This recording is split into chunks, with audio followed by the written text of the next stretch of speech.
Nagsusuka yung aso na si Chloe. Lalagyan natin guys ng papainumin natin guys ng asukal. Lalagyan natin ito guys ng tubig. Ito guys yung tubig. Kaunti lang ang ilalagay natin. Ito yung unang remedy. Haluin hanggang sa ma-dissolve yung asukal. Yung maalis yung buo-buo. Guys, yung pinanghalo ko na lang yung syringe. Ayan. Ito na rin yung gagamitin ko. Yung syringe niya. Para sa kanya. Kasi nga guys, nagsusuka. Yung guys, yung suka niya, kulay yellow. Hindi ko alam kung ano ang cause niya. Ayan. Ayan guys, yung suka niya guys. Ayan. Bali, pinunasan ko na ng tissue. Kulay yellow siya.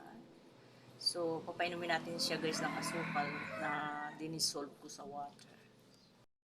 Guys, may mga anak siya. Ayan. Parang nawalan siyang gana magpadidi. Ayan siya. Yung anak niya, yan. Natutulog na dahil busog po yan. Tas nila. Pinainom ko na rin siya. Yung mga baby niya. Ayan, naka-ready na. Kasi kanina, nag-aalala ko, iyak ng iyak sila.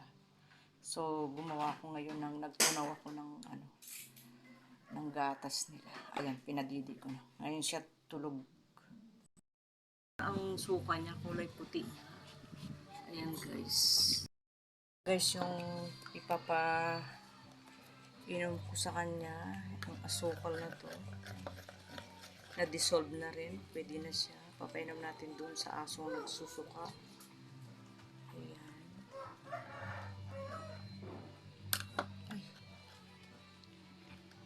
Okay.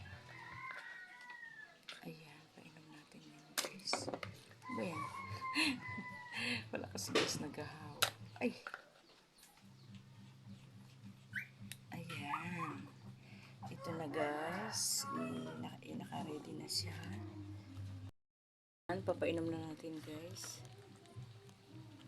Ayan. Chloe. Gusto niya na rin.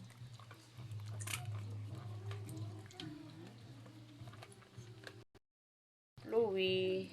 Ayan guys. Papainumin ko na yan siya. Umiinom din. Chloe guys, napainom ko na rin siya guys. Ayan, si Chloe, napainom ko na rin. Ayan, remedy lang guys yun yung ginawa ko. Asuka lang yan guys, 2 kutsara, tinunaw ko sa kaunting tubig. Ayan guys, dito lang kasi kami sa bahay. Unang remedy lang po yan.